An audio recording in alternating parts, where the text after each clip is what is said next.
Hello parents. Saat bayi mulai memasuki usia 6 bulan, maka bayi idealnya mulai mendapatkan atau diperkenalkan dengan makanan pendamping ASI. Mengapa disebut dengan makanan pendamping ASI? Karena memang saat bayi mulai mendapatkan MPASI, bayi tetap diberikan ASI hingga usianya mencapai 2 tahun. Namun pemberian MPASI juga sangat penting, sebab saat usianya mencapai 6 bulan, ASI tidak lagi dapat memenuhi kebutuhan bayi secara optimal. Oleh sebab itu, parents perlu menyeimbangkan pemberian ASI dan MPASI ini. Kira-kira bagaimana ya caranya menyeimbangkan pemberian ASI dan MPASI pada si kecil? Yuk kita bahas parents!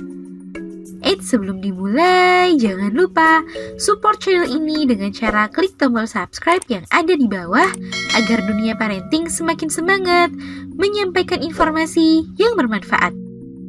Nyalakan juga tombol loncengnya ya, agar tidak ketinggalan pembahasan-pembahasan seputar pengasuhan selanjutnya. 1. Ketahui dan atur jadwalnya. Sama halnya seperti kita, bayi juga membutuhkan jadwal makan yang teratur sejak dini. Hal ini sangat mendasar untuk membantu bayi beradaptasi dengan kebiasaannya yang baru.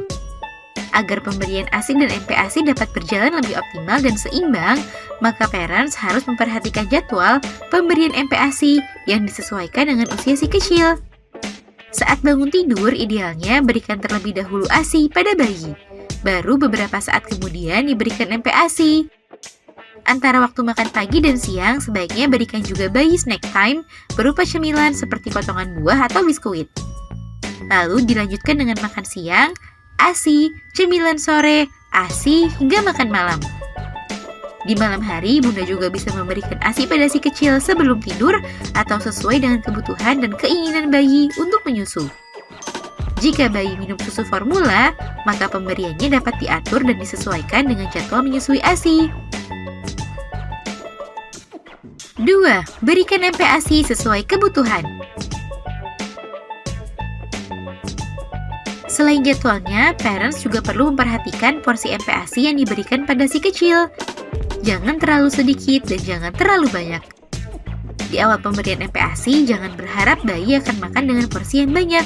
Sebab selain membuat parents kecewa, biasanya di awal pemberian MPASI, bayi hanya mampu makan dalam jumlah sedikit dan terbatas. Kemudian perlahan-lahan tambah porsi makannya sesuai dengan bertambahnya usia si kecil. Jangan lupakan juga pemberian snack time atau camilan di antara jadwal makannya. 3. Perhatikan urutan pemberian ASI dan MPASI. Urutan pemberian ASI dan MPASI juga perlu parents perhatikan, sebab jika hal ini tidak beraturan dan berantakan, maka biasanya bayi akan kesulitan saat menerima salah satunya. Misal, jika bayi terlalu sering diberikan ASI, tentu bayi akan lebih mudah kenyang sehingga tidak mau makan MPASI. Padahal ASI saja tidak dapat memenuhi kebutuhan nutrisi bayi di atas usia 6 bulan. Sehingga urutkan waktu pemberiannya agar bayi dapat menerima kedua hal tersebut dengan baik. Biasanya aturan pemberian ASI dan MPASI dimulai dari ASI terlebih dahulu, baru dilanjutkan dengan MPASI. Berikan jeda waktu sebentar antara pemberian ASI dan MPASI. Kemudian saat usia bayi sudah menginjak hampir 1 tahun, urutan pemberian ASI dan MPASI bisa dibalik. Hal ini bertujuan untuk melatih bayi dan membiasakan bayi untuk beralih ke makanan padat sepenuhnya. Nah, itu dia parents beberapa langkah untuk menyeimbangkan pemberian ASI dan MPASI pada si kecil. Kedua hal ini sangat penting untuk mengoptimalkan tumbuh dan kembang si kecil. Semoga informasi ini bermanfaat. Sekian.